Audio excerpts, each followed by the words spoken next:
Sat Shri Akalji, and welcome back to the deep dive.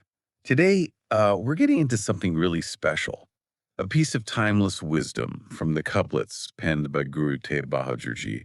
We're going to use this, surprising and very everyday image, the loyalty of a dog, to really explore what true commitment looks like.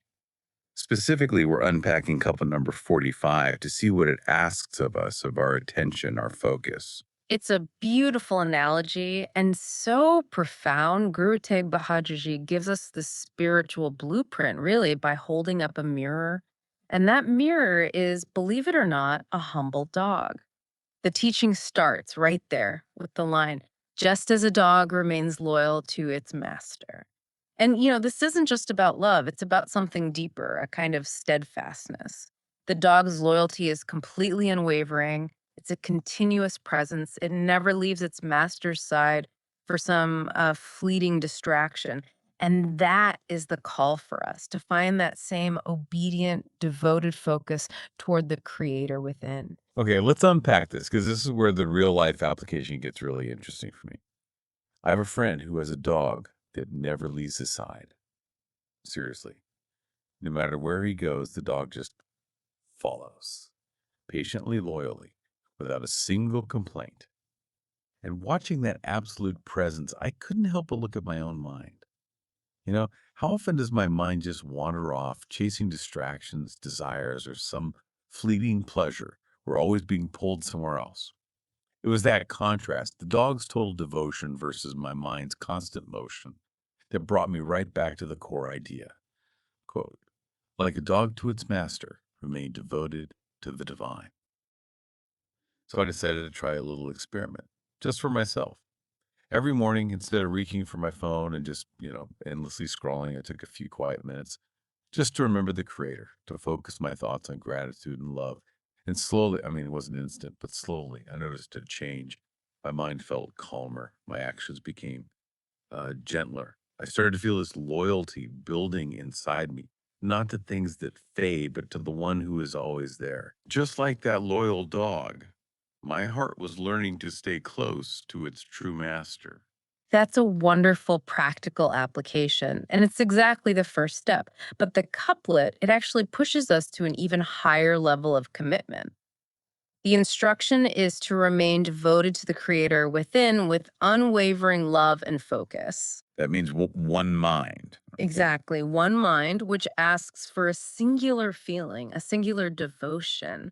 But then there's is one consciousness, one cognitive effort. It demands the total unification of all your mental faculties toward that one purpose. Wow. So it's not just a feeling of love, it's a complete focused mental state. Precisely. And that's why this teaching is so relevant to everyone.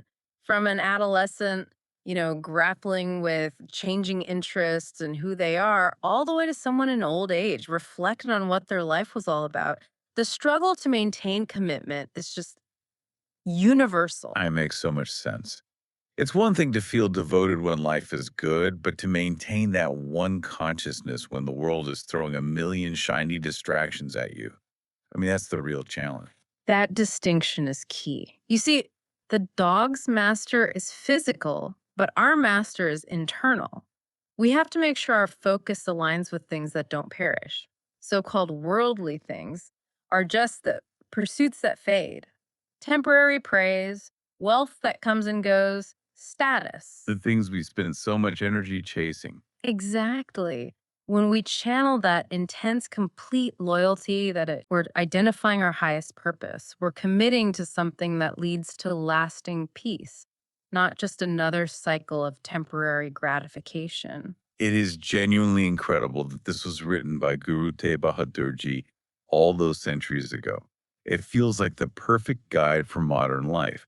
And I have to mention, when this specific couplet is recited by A.P. Singh from Sikh Dharamsal, स्वामी को ग्रहो जो सदा स्वानत जत नहीं नित